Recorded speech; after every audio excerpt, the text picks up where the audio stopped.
Hello everyone, welcome back to my YouTube channel. आज हम पढ़ने वाले हैं physiology of erection and ejaculation. तो ये हम मेनली देखते हैं कि जो मेल होते हैं उनमें इजैकुलेशन या फिर इरेक्शन किस तरह से होता है, कौन कौन से पार्ट्स जो होते हैं वो इन्वॉल्व होते हैं, ये सारी चीज़ें आज हम यहाँ पे पढ़ने वाले हैं। एंड आप इन जनरल जानते हैं कि आप में इरेक्शन कब आता है। जब भी आपको सेक्सुअल स्टिमुलेशन मिलता है, चाहे वो आपको हो सकता है विजुअल हो सकता है या फिर ऑडिटरी हो सकता है, फिजिकल टच में आने से या फिर क्लोज आने से क्या होता है, आप में सेक्सुअल स्टिमुलेशन होता है। दैट मीन्स कि अगर आप कुछ चीज़ें ऐसी है जो आप देखते हैं और देख के एक्साइटेड होते हैं, तो ये सारी चीज़ें आपको क्या करती है, आपके पेनिस को इरेक्ट करने में हेल्प करती है। तो जब भी आप सेक्सुअल इंटरकोर्स में आते हैं तो सबसे पहली चीज़ें जो होती है, आपके पेनिस जो है वो धीरे धीरे से क्या होते हैं, इरेक्ट होना शुरू करते हैं। इनमें जो इरेक्टाइल टिश्यूज़ होती हैं वो पेनिस को इरेक्ट करना शुरू करती हैं। तो आप ये चीज़ें जानते हैं। और इरेक्शन के बाद से फाइनली ये क्या होता है, यहाँ पे इजैकुलेशन होता है, किसका, सीमेन का। तो आप इन शॉर्ट ये जानते हैं कि यहाँ पे आपको इरेक्शन होता है एंड इरेक्शन के बाद से आप में इजैकुलेशन हो जाता है। तो ये आप इन शॉर्ट जानते हैं, लेकिन इसके पीछे बहुत सारी चीज़ें जो होती है वो वर्क कर रही होती है। तो यहाँ पे हम मेनली बात करेंगे यहाँ पे पैरासिम्पैथेटिक और हमारा जो सिंपैथेटिक जो नर्वस सिस्टम है, जो कि ऑटोनोमस नर्वस सिस्टम का पार्ट होती है। ऑटोनोमस मीन्स कि जो भी चीज़ें आपके अंदर हो रही है, ये जो पार्ट्स होते हैं ये क्या करते हैं, ऑटोमेटिकली यहाँ पे वर्क कर रहे होते हैं। तो ये क्या होता है, आपकी बॉडी में हो रहा होता है। पैरासिम्पैथेटिक एंड जो हमारा सिंपैथेटिक नर्वस सिस्टम है, ये दोनों ही वर्क कर रहे हैं और इनका अलग अलग यहाँ पे फंक्शन होता है। तो उसी के बेसिस पे हम देखने वाले हैं कि आपको आपके इरेक्शन में कौन सी हेल्प करेगी एंड आपके इजैकुलेशन में कौन सी नर्वस सिस्टम यहाँ पे वर्क करती है। तो यहाँ पे हम सबसे पहले देखेंगे कि जो हमारा पैरासिम्पैथेटिक जो नर्वस सिस्टम है वो किस तरह से यहाँ पे वर्क करता है, और ये स्पेशली वर्क करता है किसके लिए, इरेक्शन के लिए। तो हम पहले यहाँ पे देखने वाले हैं। तो यहाँ पे आप देखेंगे कि जो हमारा इस साइड है हमारा पैरासिम्पैथेटिक और यहाँ पे है सिंपैथेटिक। तो यहाँ पे फाइनली क्या क्या चीज़ें होंगी वो सारी चीज़ें यहाँ पे लिखी हुई है और यहाँ पे हम स्टेप बाय स्टेप सारी चीज़ें यहाँ पे देखते जाएंगे। तो सबसे पहले यहाँ पे आप देख रहे हैं कि यहाँ पे मैंने लिखा है पैरासिम्पैथेटिक। तो ये इस वाले पार्ट में हम एक एक स्टेप यहाँ पे देखते जाएंगे। पहला स्टेप क्या कहता है कि आप में पहले क्या होता है, सेक्सुअल स्टिमुलेशन होता है, यानी कि आप क्या होता है धीरे धीरे एक्साइट होना शुरू करते हैं और फाइनली एक पीक लेवल तक जाते हैं। तो यहाँ पे क्या बोल रहा है, सेक्सुअल स्टिमुलेशन आपको किस तरह से मिल सकता है, या तो हो सकता है विजुअल या ऑडिटरी हो सकता है, यानी कि आप कुछ चीज़ें ऐसी है जो सुन सकते हैं और सुनने के बाद से आप में कुछ स्टिमुलेशन आते हैं। उसके बाद से क्या है, टच हो सकता है, इमेजिनरी हो सकता है कि आप कुछ इमेजिन कर रहे हो, मे बी उस समय भी आप में क्या हो सकता है, ये जो सारे प्रोसेस है वो आते हैं। तो यहाँ पे आप एक्सेट्रा और भी बहुत सारी चीज़ें इसमें इन्वॉल्व होती हैं। तो ये आपका मेन चीज़ है कि विजुअल होगा, ऑडिटरी, टच या इमेजिनरी एक्सेट्रा। देन इसके बाद से क्या होगा, जब आप सेक्सुअली जो है स्टिमुलेट हो जाते हैं उसके बाद से क्या होता है, PSNS activate causes signals to be generated in the brain and release neurotransmitter. तो PSNS यहाँ पे क्या है, आपका पैरासिम्पैथेटिक नर्वस सिस्टम, जो कि मैंने यहाँ पे शॉर्ट में लिखा हुआ है। तो ये क्या होगा, एक्टिवेट होगा। और ये कब एक्टिवेट होता है, जब आपको क्या होता है, सेक्सुअल स्टिमुलेशन मिलता है। तो ये सेक्सुअल स्टिमुलेशन जैसे मिलेगा, आपका जो पैरासिम्पैथेटिक नर्वस सिस्टम है वो क्या होगा, यहाँ पे एक्टिव होता है। तो पारा यहाँ पे नाम ही है कि पारा जो सिंपैथेटिक नर्वस सिस्टम है वो आपको एक्साइटेड स्टेट में यहाँ पे ले जाता है। तो जब ये एक्टिवेट होगा तब क्या होगा, आपके ब्रेन में ये सिग्नल जाता है कि आपने कुछ सेक्सुअल स्टिमुलेंट मिले हैं, जिसकी वजह से आपके ब्रेन में उसके थॉट्स आने लगेंगे और उससे रिलेटेड आप में कुछ एक्टिविटीज़ इसको देखने को मिलती है। तब आपका ब्रेन क्या करता है, ये आपके जो पेनिस में जो नर्व एंडिंग्स होती है उनके पास सिग्नल भेजता है, और जब उनके पास सिग्नल आ जाते हैं तो जब आपके जो पेनिस है उसके जो नर्व्स हैं उनमें से कुछ न्यूरोट्रांसमीटर यहाँ पे रिलीज होने लगते हैं। तो न्यूरोट्रांसमीटर यहाँ पे क्या होते हैं, एक तो आता एक यहाँ पे आपका होता है एसिटाइल कोलाइन और दूसरा होता है नाइट्रिक ऑक्साइड। तो NO होता है और आपका एक होता है एसिटाइल, यहाँ पे कोलाइन होगा। तो यहाँ पे मैं लिख देती हूँ एसिटाइल कोलाइन। तो ये इंपॉर्टेंट होता है। और जो एसिटाइल कोलाइन जो न्यूरोट्रांसमीटर है, ये किसको यहाँ पे रिलीज करवाएगा, फाइनली NO को। तो NO आपका यहाँ पे क्या होता है, नाइट्रिक ऑक्साइड। तो एसिटाइल कोलाइन ये क्या होता है, आपका न्यूरोट्रांसमीटर होता है। और ये कहाँ से निकलता है, जो आपके पेनिस के नर्व एंडिंग्स होते हैं वहाँ से आपके न्यूरोट्रांसमीटर जो है वो रिलीज होते हैं, वो होता है आपका एसिटाइल कोलाइन।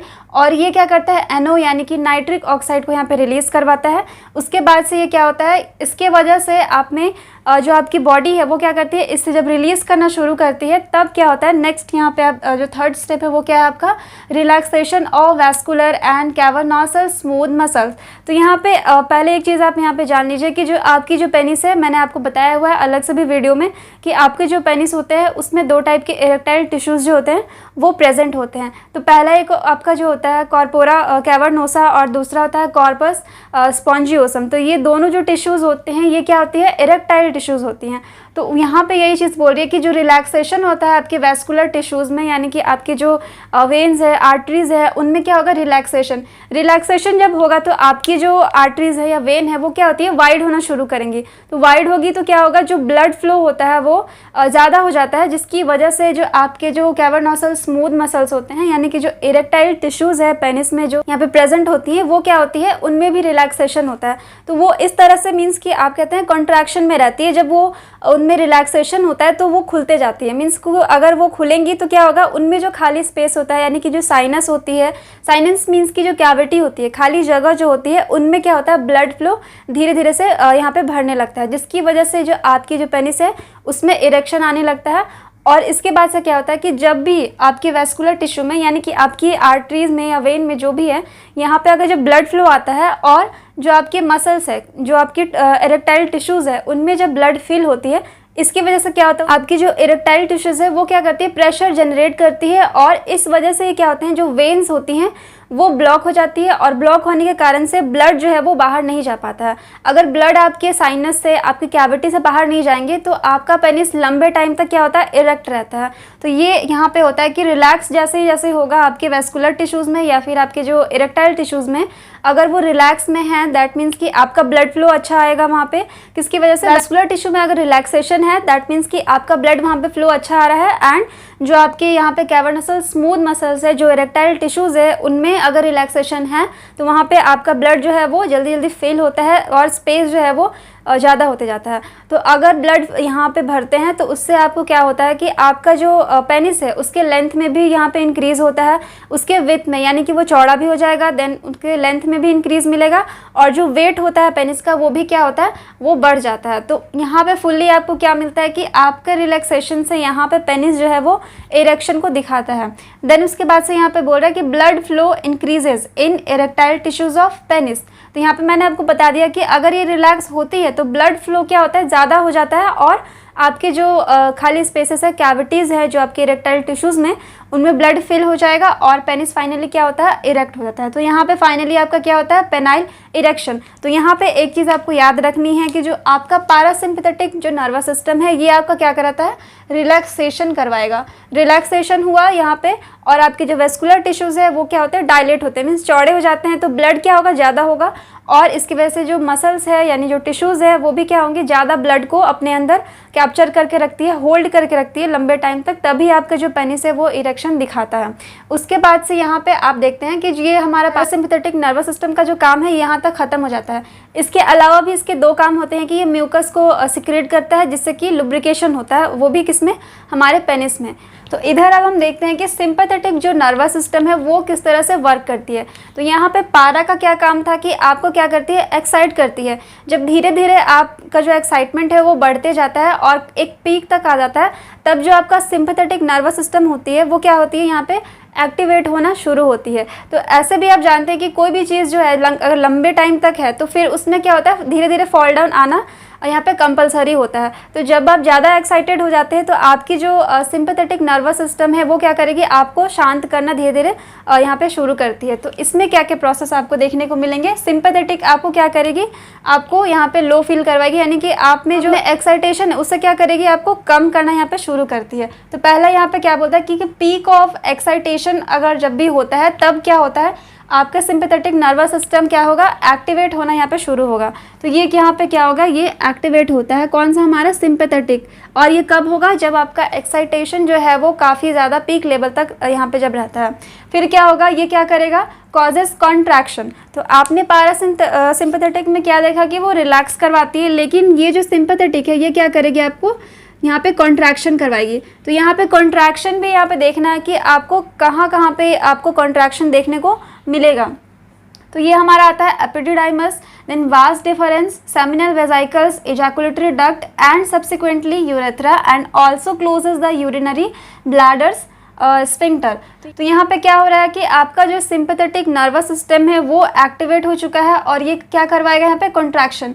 कॉन्ट्रैक्शन किसका होगा? एपिडिडाइमस का होगा, क्योंकि जब आपका स्पर्म बनता है, आपका स्पर्म कहाँ बनता है? यहाँ पे आप देखेंगे फिगर में, ये जो टेस्टिस है, इस टेस्टिस में आपका यहाँ पे स्पर्म बनता है और ये फिर क्या होता है, धीरे धीरे ये बाहर आता है। कहाँ से? वासा इफरेंशिया से आता है। रिटी टेस्टिस और जो हमारा वासा इफरेंशिया है उससे होता है वो हमारे एपिडिडाइमिस में आता है। और यहाँ पे एपिडिडाइमिस का क्या काम होता है कि ये जो मेच्योर स्पर्म होते हैं उन्हें ये कलेक्ट करके रखता है।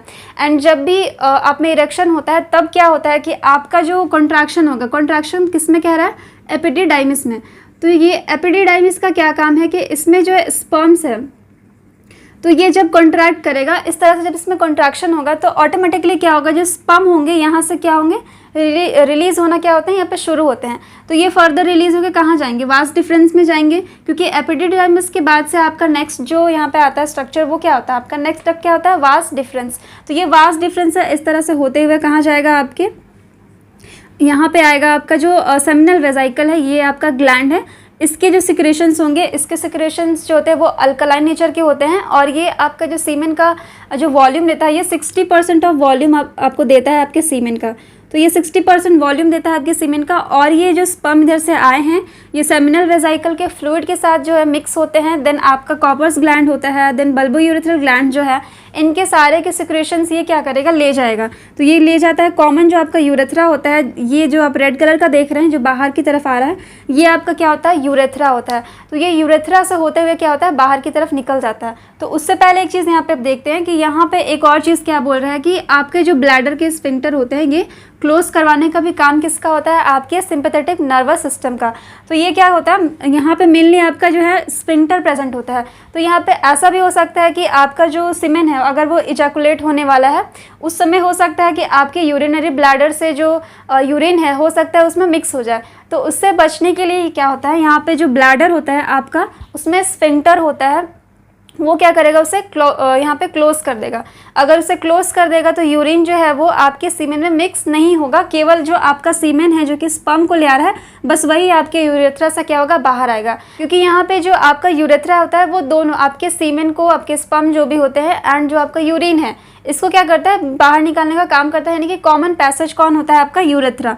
इसीलिए यहाँ पे इसे क्लोज कर दिया जाता है ताकि आपका जो सीमेन है वो आपके यूरेथ्रा से होते हुए बाहर की तरफ इजैकुलेट कर दिया जाए। तो ये कॉन्ट्रैक्शन इनमें होता है जिसकी वजह से आपके जो आपके सीमेन है वो इजीली आपके बॉडी के बाहर आ जाते हैं। तो ये कॉन्ट्रैक्शन की वजह से ये सारे प्रोसेस होते हैं। इसके बाद से क्या बोलता है कि leads emission of sperm and secretion of glands to produce semen. तो यहाँ पे क्या होगा, ये जब कॉन्ट्रैक्ट करेंगे तब क्या होगा, आपका जो स्पर्म है, आपके जो ग्लैंड्स के जो सिक्रेशंस होते हैं जैसे कि सेमिनल वेसिकल हो गया, प्रोस्टेट ग्लैंड हो गया, बल्बोयूरेथ्रल, इनके सिक्रेशंस क्या होंगे, ये सब मिलकर क्या बनाते हैं? आपके सीमेन बनाते हैं। और ये फाइनली क्या होता है आपका यहाँ पे इजैकुलेशन को दिखाएगा। तो यहाँ पे और एक चीज़ है, हम यहाँ पे देखते हैं कि जब आपका पेनिस जो है ये नॉर्मल स्टेट में है, यहाँ पे हम और दो मसल्स की बात करने वाले हैं। तो यहाँ पे हम इरेक्शन को देखेंगे क्योंकि ये नॉर्मल स्टेट में आपको लग रहा है, लेकिन यहाँ पे अगर हम इरेक्शन के लिए अगर ड्रॉ करते हैं तो ये आपका पेनिस जो है ये इरेक्शन को दिखा रहा है और इसमें जो है कुछ और जो मसल्स होती है वो आपकी हेल्प करती है। तो ये आपका हो गया टेस्टिस और ये हमारा जो स्टेट है ये कौन सा वाला स्टेट है? ये हमारा इरेक्शन का स्टेट है। तो यहाँ पे क्या होगा, ये जो पेनिस जो है आपको दिख रहा है कि ये अपवर्ड है और इसमें क्या है, इसमें डाउनवर्ड है। तो जैसे जैसे इरेक्शन होता है, इरेक्शन के टाइम से आपने देखा कि दो जो यहाँ पे टिश्यूज़ होती है, इरेक्टाइल टिश्यूज़, वो कहाँ होती है? आपके यहाँ पे पेनिस में होती है और एक जो होती है वो बाहर होती है। तो इसको हम कहते हैं कॉर्पोसम।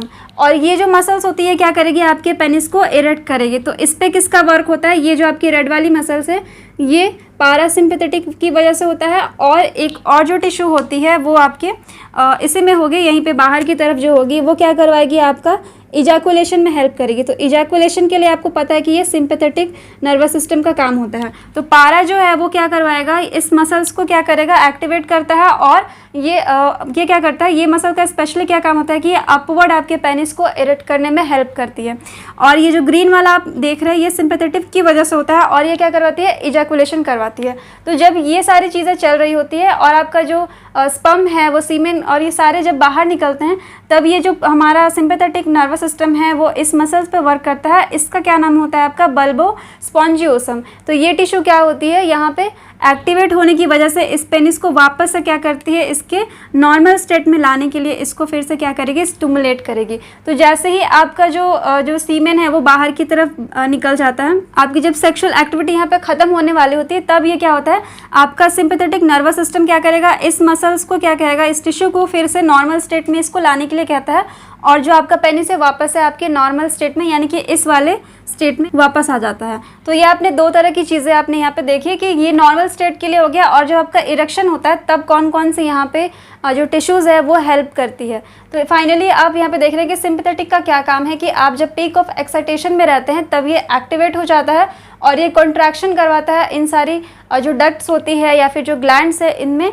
और ये फिर क्या करते हैं फिर बाद में ये इमिशन करवाता है। इमिशन मीन्स कि जो स्पर्म होते हैं वो आपके एपिडिडाइमस से क्या होता है बाहर आते हैं और इजैकुलेशन बाद में हो जाता है किसका आपके सीमेन का फाइनली। तो ये बहुत इंपॉर्टेंट होता है हमारे जो दोनों पारासिम्पैथेटिक एंड जो सिंपैथेटिक होते हैं इन दोनों का बहुत ही इंपॉर्टेंट रोल होता है आपके इरेक्शन में एंड देन आपके इजैकुलेशन में। तो ये पूरा प्रोसेस होता है हमारे इजैकुलेशन का एंड इरेक्शन का। सो आई होप ये वीडियो आपके लिए हेल्पफुल रहा हो। So thank you so much for watching. Thank you.